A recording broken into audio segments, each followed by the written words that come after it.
Welcome to this month's episode of Chamber TV. Special guest David Rogers, Executive Director of the Charter Education Coalition, is here to talk with us about the Charter Education Initiative in Frederick County. Also joining our show today is Colby Ferguson, Business Development Specialist of Agriculture. Our second annual summer tour wraps up with episode 21, hosted by Jessica Hibbard and Lauren Hagan.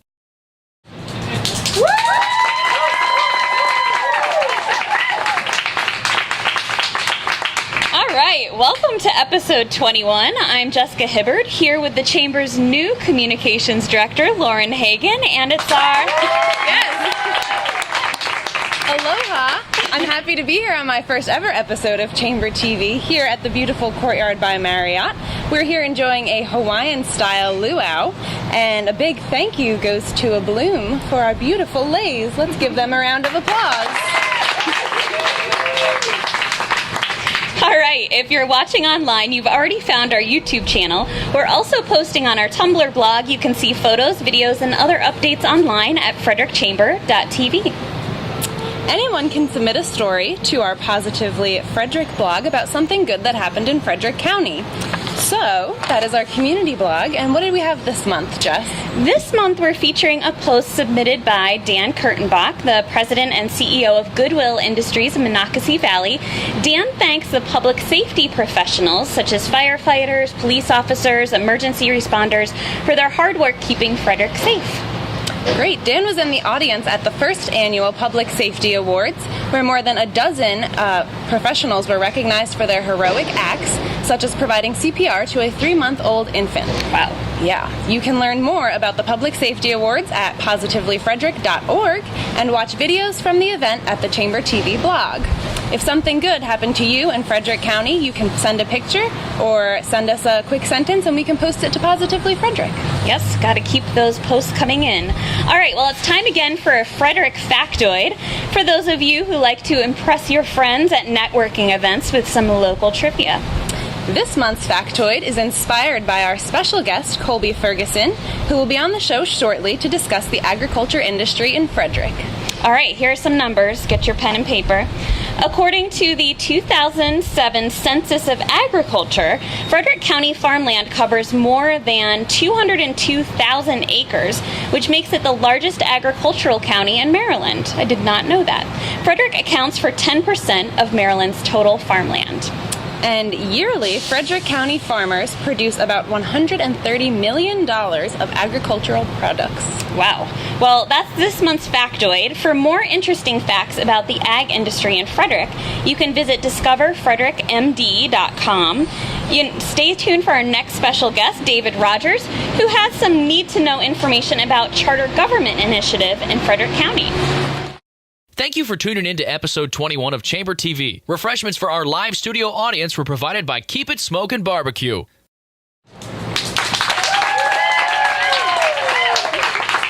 Welcome back. Along with me, our first guest is one of the newest members of the Chamber office. The Chamber is currently hosting the Charter Education Coalition's temporary office space. The Chamber's primary goal for the election cycle is to help educate our members about charter government so they can make an informed decision in November. David Rogers is the Executive Director of the Charter Education Coalition and is here to answer some of the most frequently asked questions about the charter form of government. So please join me in welcoming David. Wonderful. We've got a downhill slope this time. It adds extra excitement. But it's great to be here in Hawaii. Here we are. On location. Great. On location. Thanks for asking. Well, thank you for joining us. First and foremost, I'd like you to explain briefly what Charter Home Rule is. Charter Home Rule. Well, Charter Home Rule is really a form of government. There's 3 forms of county government in Maryland. There's commissioner form of government, there's a home rule form of government, and there's a code rule. But Charter Home Rule is simply a way to manage the local county government. Home rule simply means that the rules, the local decisions on local issues that we can make here in Frederick County, instead of asking for the General Assembly on permission to make certain things. And so the current system as the General Assembly in making a lot of those decisions. Home rule brings all the rules back home. So that's why it's called charter home rule. And a charter itself is simply a mini constitution that sort of sets out the procedures and the responsibilities of different elected offices.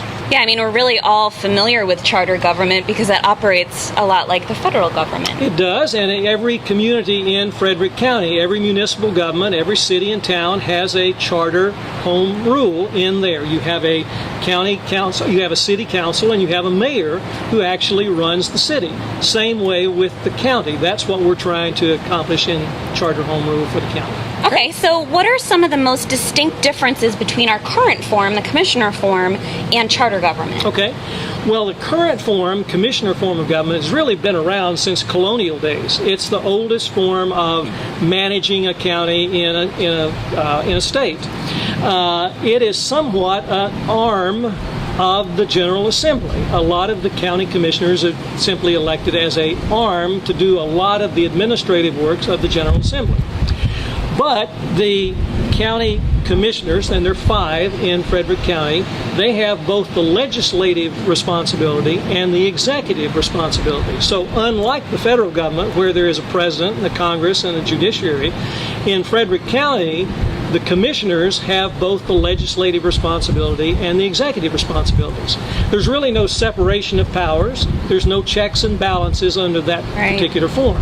But under a charter home rule, and the charter that the commissioners, actually the county charter board has designed, is that you have an elected county council and you have an elected executive director or an executive for the county.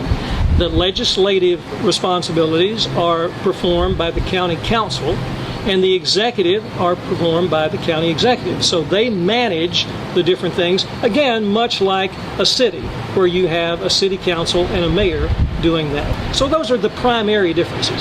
One other major difference, too, though, is that in this county, a lot of the decisions, as I said before, are made by the General Assembly.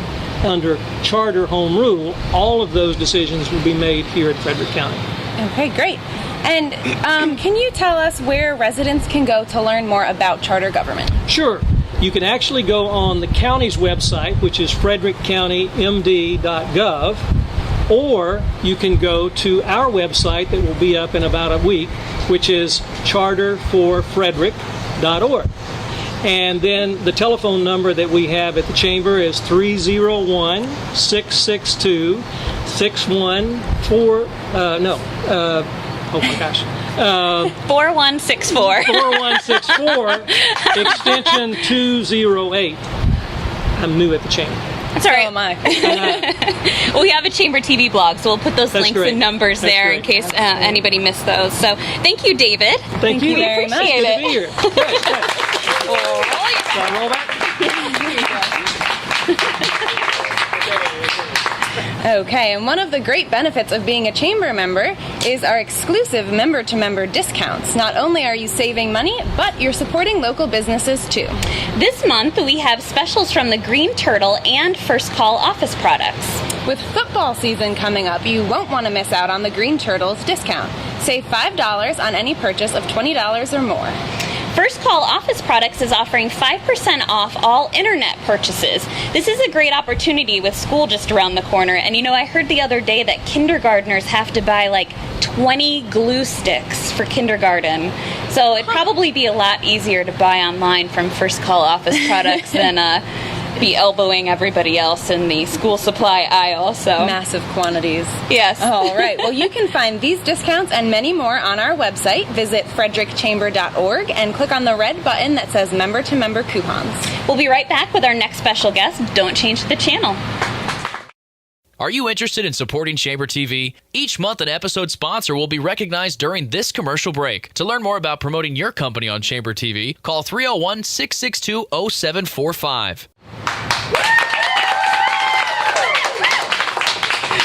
Welcome back. Our next guest is in charge of planning, marketing, and managing economic development strategies to attract and grow businesses within the agriculture industry. Colby Ferguson used to be a sales and marketing manager for Sinclair Cattle Company before he began working with the Frederick County Division of Business Development and Retention. Are you amazed that I got all of that out? Yes, I'm impressed. He's here today to talk with us about the ag industry's impact on Frederick County. Please join me in welcoming Colby. Thanks for visiting us. Good entrance. Extra points. Well, thank you very much for being here. Could you share with us why local business professionals would be interested in Frederick's ag industry? Well, I think it's a couple of reasons. One, obviously, the most obvious, I'll leave it to last. But really, if you look at the industry as a whole, and you look at some of our fastest growing industries in the county, bioscience or biotech is one of the fastest growing. Well, bioscience, biotechnology utilizes agriculture as its foundation piece, whether it's plant science or animal science within the research and development and pharmaceutical sales and things. In addition to that, you have, it's the largest, as you said before, it's the largest landmass use of industry in the county. It makes up almost 50% of the county. And then obviously the most obvious is we eat 3 times a day, and without it, and everything we eat comes from agriculture. Yeah. And if you're at Chamber TV, you're really enjoying that meal for today. So, well, as we talked about in the factoid, and you just mentioned, agriculture in Frederick accounts for $130 million each year. I don't think we can say that enough. So, that said, how can you elaborate a little bit about how the ag industry impacts our economy? Well, and the good thing about that is that's just the production ag side of it. That's just the farmers growing crops and milk and beef and chicken and pork and all the different things that we have, the produce and the vegetables and fruits. That's $130 million just in the production side. Wow. If you start to bring in just the direct services to them, such as farm machinery, chemical fertilizer services, the farm and home services, that adds another $76 million to the economy. And then that's not counting all the other secondary things, the McCutcheon's apple products and the different individuals that do processing, the food pros and the individuals that utilize the agricultural services and the local products. And then I think most importantly, when the money is utilized, when your food dollars go to local agriculture, those people are in the county. Those people are in our community. So their money is then going to be put back into the community. So you're looking at a multiplier effect of 1 to 2 to 3 times the amount of use of $1 that you use locally. Yeah, great. And as we've talked about, businesses in the community have such an important effect on each other.